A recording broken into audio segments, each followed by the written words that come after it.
from Batsby.blogspot.co.uk. Red alert! Red alert! Red alert!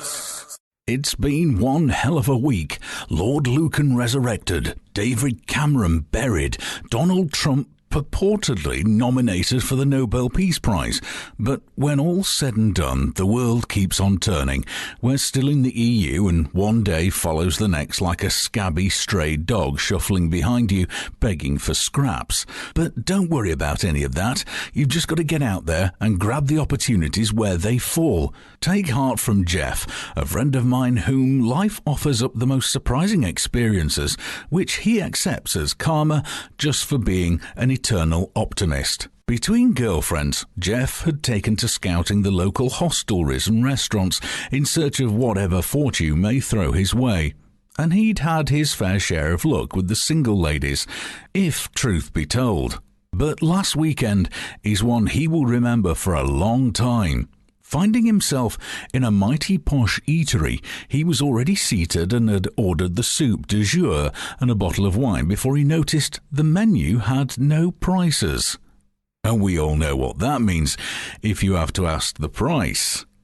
Hungry, but uncomfortable in his seat, he eyed up the bread rolls and wondered if he could just pocket one and slink away. That's when he noticed the woman at the table opposite. She was astonishingly beautiful, with deep red hair and full pouting smile.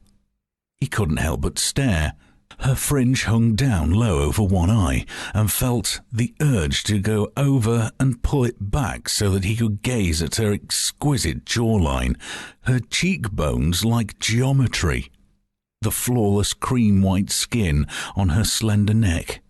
She suddenly flipped back her head and, with an expression of alarm in her eyes, entered a sneezing fit so powerful it felt like time had almost stopped.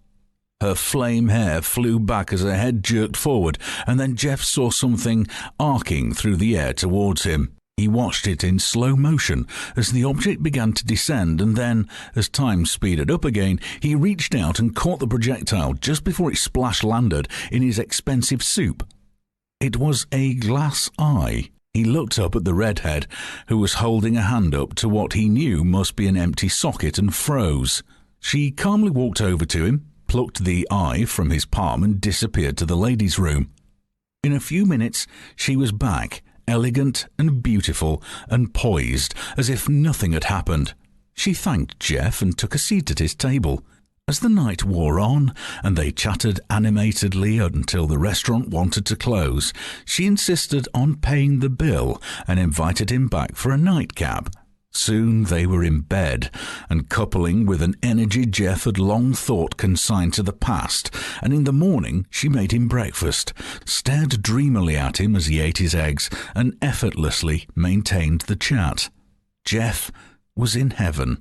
They showered together and made love again, and as he was dressing he realized this had been the best night of his life. He couldn't believe his luck, and a little doubt crept into his thoughts. "You, my dear," he said, "are the perfect woman." She smiled and purred a little as Jeff continued. "I hardly dare ask you this, but tell me, are you this nice to every bloke you meet?" She laughed like a tinkling brook, took his hand, winked and said, "No, you just happened to catch my eye."